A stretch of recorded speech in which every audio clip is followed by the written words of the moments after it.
Hey guys, welcome back to my channel. So today I am showing you guys my results on 30-day challenge. So that was of course the OMAD Carnivore challenge, and of course that is just one meal a day. And yeah, so let's get to it.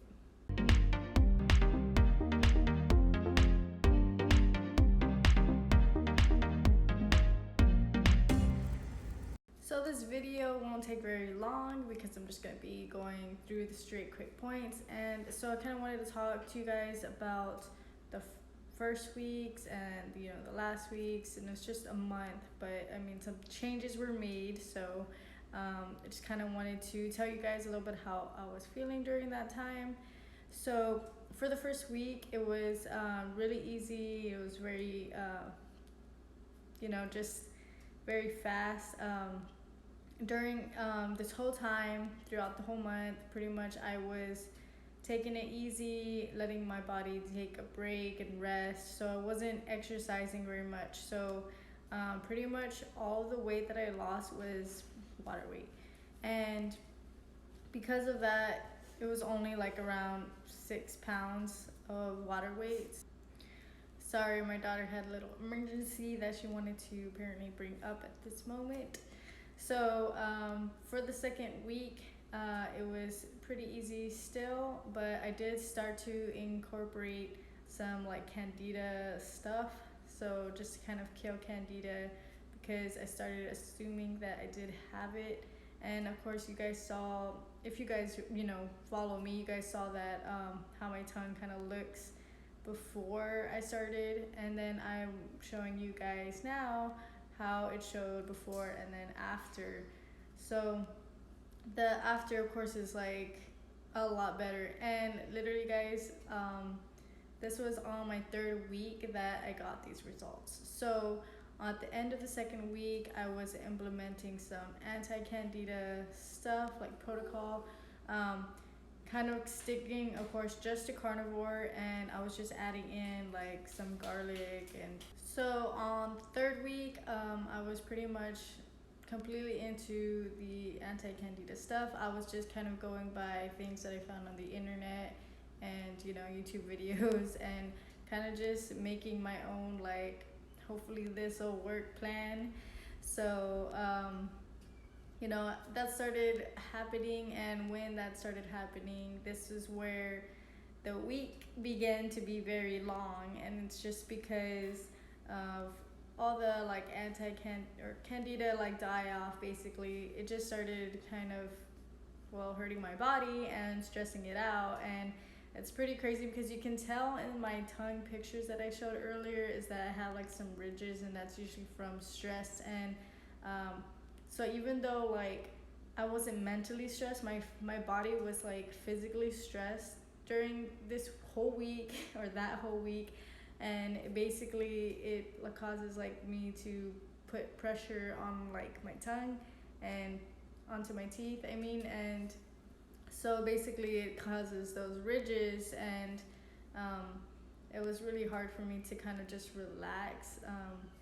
And well, other than that, I mean, I was really happy that I was getting some die off, just because it was telling me that it was working. And basically, whole point of this whole thing was that I went through like growing pain, aches like 2 or 3 days, and then maybe a headache here and there.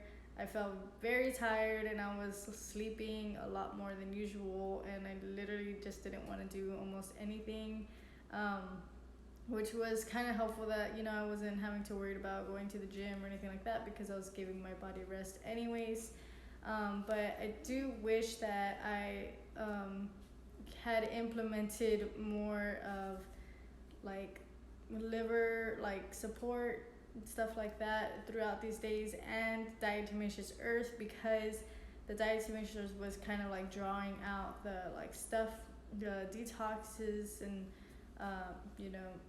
other unnecessary, I guess, byproducts of the candida die off. So basically it draws it out and helps you kind of get through it, and you won't like feel the effects of the candida die off during that time. So because of that, I wish I had done it every day instead of every other day. And so because every other day I was feeling the effects and it was getting kind of bad. But yeah, so then after the third week I started feeling a little bit better. But on the fourth week it was very easy and it passed by pretty quickly, except on the last 2 days. And on the last 2 days it was kind of like I was just ready to stop doing OMAD, just because even though it was very easy and I enjoyed it, basically on those last 2 days I was just getting more hungrier, and that was because I was increasing my level of activity throughout the day. And so because of that, I was getting hungrier, and so I was just ready to end this OMAD. And so now I wanted to talk to you guys about basically what I enjoyed. So what I learned from this diet was basically that I can now intuitively eat pretty much without overdoing it, and pretty much know what's already like on my plate without having to track it. But other than that, like, I can kind of know when I'm actually hungry and I'm not hungry. So that's helpful, because sometimes you just like want to eat more because you like seeing a big plate of food but it's not there. And sometimes that kind of like mentalness, I guess, can affect how much you eat. And well, with this diet it's not as much meat and it's a lot more fat for the most part. And of course some days I varied, so it wasn't like a perfect like high fat ratio, but most of the time it was higher fat anyways. I never went like below 50% of fat anyways to protein ratios. And so basically what I learned is just that it helped me a lot overall, and I think mentally. And I'm still implementing, of course, the carnivore because it's just so much easier. And I'm still kind of working with this candida stuff, and I'm adding in some things. So that's pretty much like what I'm doing, and it's actually really easy to just stick to it, even though every now and then I still do get some like I wish I could eat that. But it's not really bad because it's really easy, and I love my burger patties and stuff. And yeah, so that's pretty much what I got from it, and I'm really happy that I did it. And here are my results of just kind of like bloating that went down, and inflammation, I guess, and water weight. But yeah, so those are my pictures and those are my results. And yeah, so I guess that's going to conclude this video, and I will see you guys on the next one. So thanks for watching.